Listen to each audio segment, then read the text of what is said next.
امید ہے کہ آپ سب خیریت سے ہوں گے۔ آج ہم لیکچر نمبر 52 چیپٹر نمبر 4 سرکاری مالیات سے ہی زکوٰۃ اور زکوٰۃ کے فوائد، یا اس کو یہ بھی کہا جا سکتا ہے کہ زکوٰۃ اور عشر بطور اعلیٰ معاشرتی انصاف کیسے ہوتا ہے۔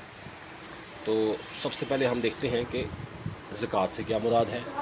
زکوٰۃ کے لغوی معنی پاکیزگی اور نشوونما کے ہیں۔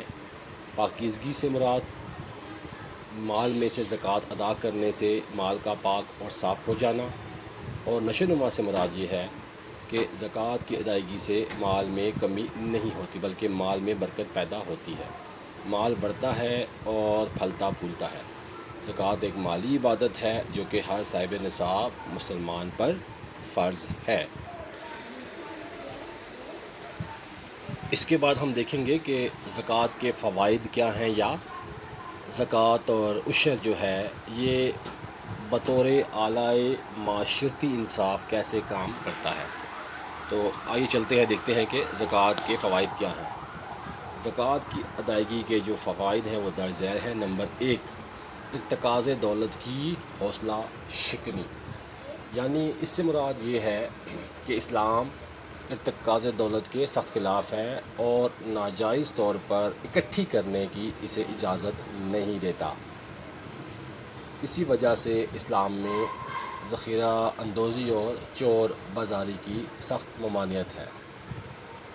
اسلام میں دولت کی غیر منصفانہ تقسیم کو ناپسند کرتا ہے اور ناجائز ذرائع سے راتوں رات امیر ہونے کا تصور اور خالص مادی نقطہ سوچنے کو بھی حرام قرار دیتا ہے۔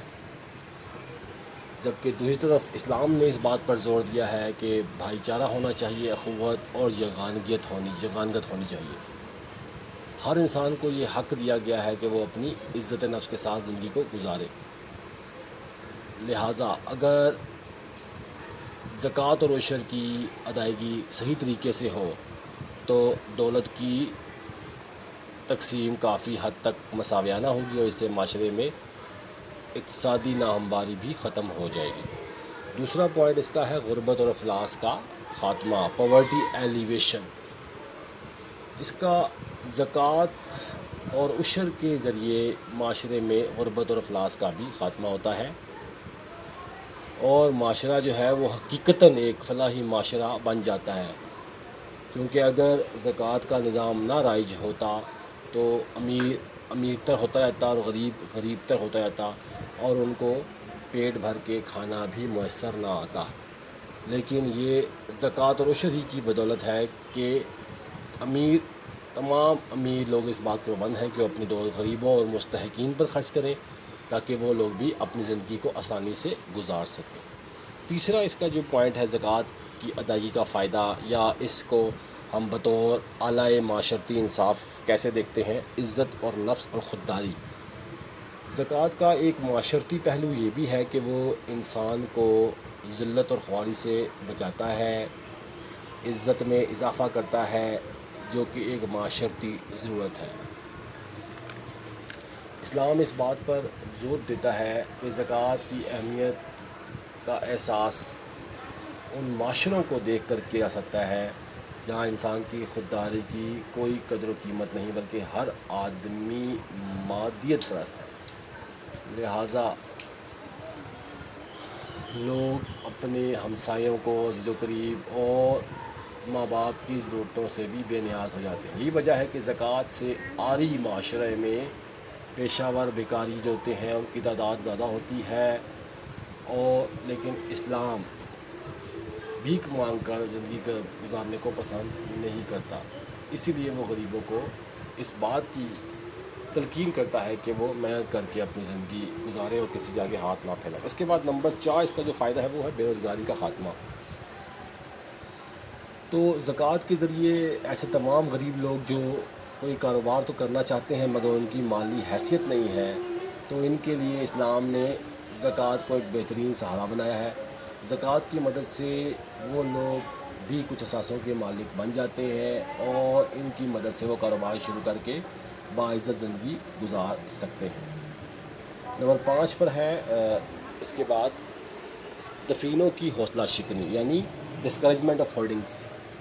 زکوٰۃ دفینوں کی بھی حوصلہ شکنی کرتا ہے، کیونکہ دفینوں سے جو رقم اور زیورات رکھے جاتے ہیں ان سے کوئی کاروبار شروع نہیں کیا جاتا، لہٰذا ایسی صورت میں دولت کم ہوتی چلی جاتی ہے، چونکہ زکوٰۃ کی ادائیگی سے دفینے کم ہوتے چلے جاتے ہیں، لہٰذا کاروبار میں رقم لگنے سے آمدنیوں میں بھی اضافہ ہوتا ہے۔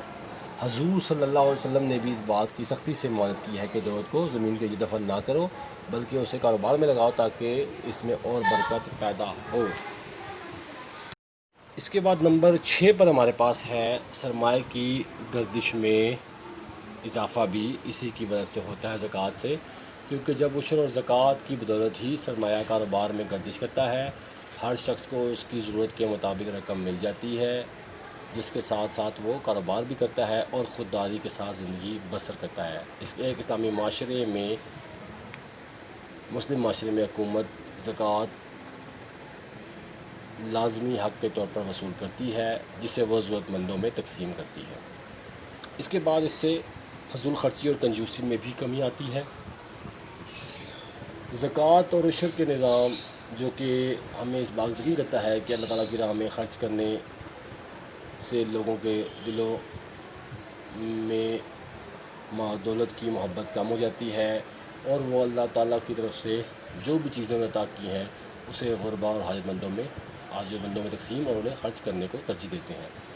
اس کی بدولت دولت مند لوگوں کے دلوں میں ہوس بخل ختم ہو جاتا ہے، نیز نمود و نمائش اور فضول خرچی اور اسراف کی حوصلہ شکنی ہوتی ہے، لہذا کفایت شاری اور دال پسندی پیدا ہوتی ہے۔ اس کے بعد اس کا ایک اور فائدہ ہے جرائم کا سد باب، ایریڈیکیشن آف کرائمز۔